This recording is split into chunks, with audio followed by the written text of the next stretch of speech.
Good afternoon dear student. आज हम भक्ति कहानी पढ़ाएंगे जिसके रचनाकार महादेवी वर्मा जी। महादेवी वर्मा का परिचय देना आवश्यक है। महादेवी वर्मा का जन्म 26 मार्च सन 1907 ईस्वी में होलिका दहन के पावन अवसर पर फर्रुखाबाद उत्तर प्रदेश के एक प्रतिष्ठित तथा शिक्षित कायस्थ परिवार में हुआ था।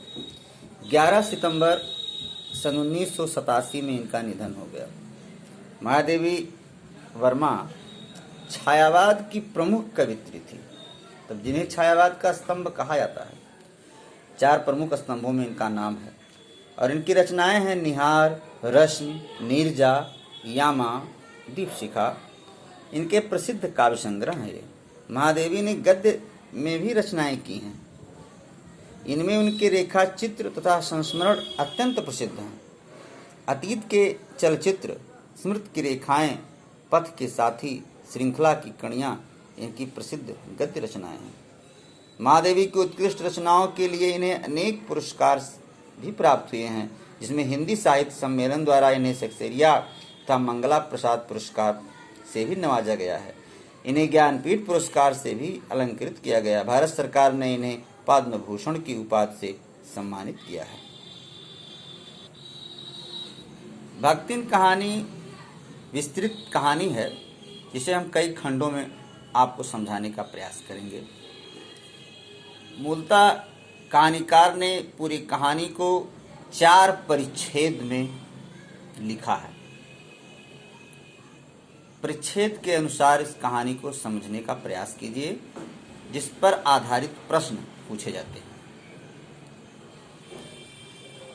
छोटे कद और दुबले शरीर वाली भक्तिन अपने पतले ओंठों के कोनों में दृढ़ संकल्प और छोटी आंखों में एक विचित्र समझदारी लेकर जिस दिन पहले पहले मेरे पास आ उपस्थित हुई थी, तब से आज तक एक युग का समय बीत चुका है।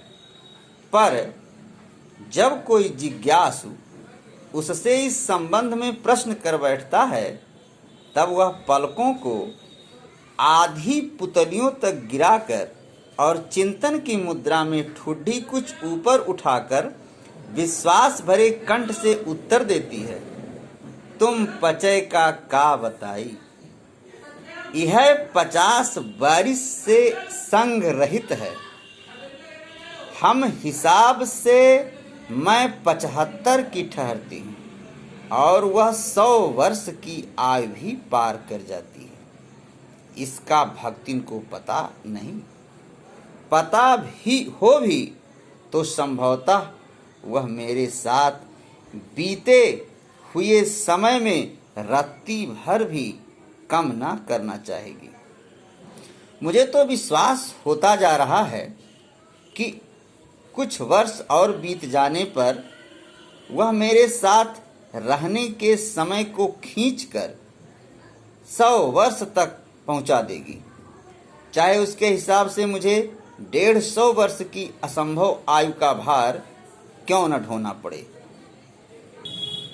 सेवक धर्म में हनुमान जी से स्पर्धा करने वाली भक्तिन किसी अंजना की पुत्री न होकर एक अनाम धन्या गोपालिका की कन्या है। नाम है लक्ष्मी अर्थात लक्ष्मी।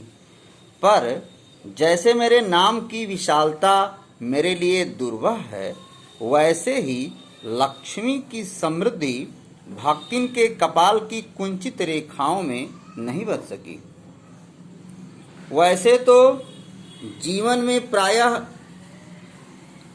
सभी को अपने अपने नाम का विरोधाभास लेकर जीना पड़ता है, पर भक्तिन बहुत समझदार है, क्योंकि वह अपना समृद्ध सूचक नाम किसी को बताती नहीं। केवल जब नौकरी की खोज में आई थी, तब ईमानदारी का परिचय देने के लिए उसने शेष इतिवृत्त के साथ यह भी बता दिया, और इस प्रार्थना के साथ कि मैं कभी नाम का उपयोग न करूं।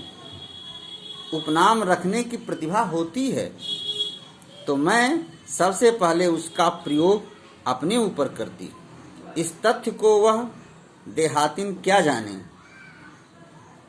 इसी से जब मैंने कंठी माला देखकर उसका नया नामकरण किया तब वह भक्तिन जैसे कवित्वहीन नाम को पाकर भी गदगद हो गई। भक्तिन के जीवन का इतिवृत्त बिना जाने हुए उसके स्वभाव को पूर्णतः क्या अंशतः समझना भी कठिन होगा।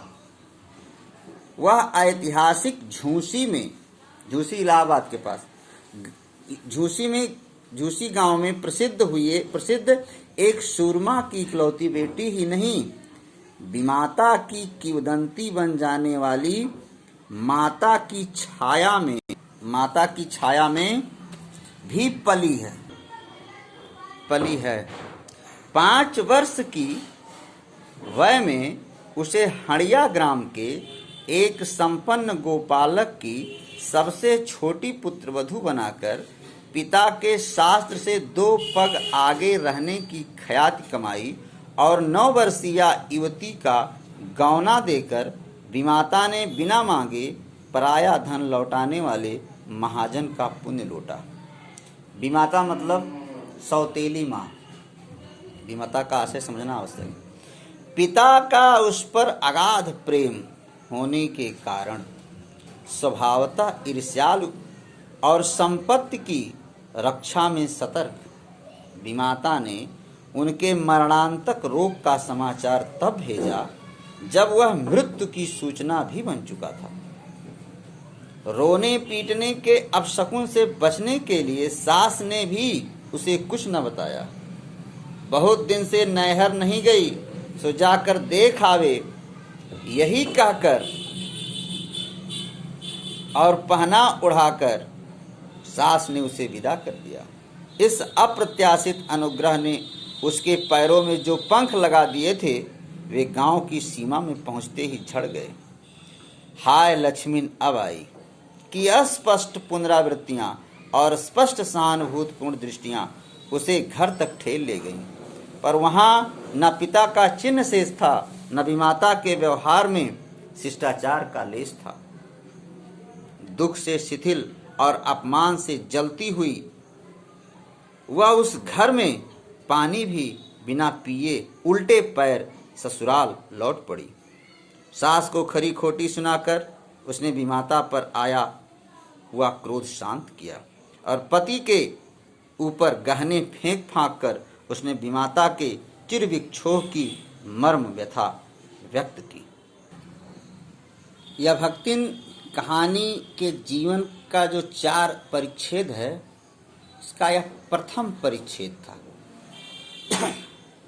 इस प्रथम परिच्छेद में भक्तिन का अल्पायु में विवाह एवं गौना तथा पिता की मृत्यु जैसी घटनाओं ने उसे मर्माहत कर दिया। द्वितीय परिच्छेद अगले दिन। धन्यवाद।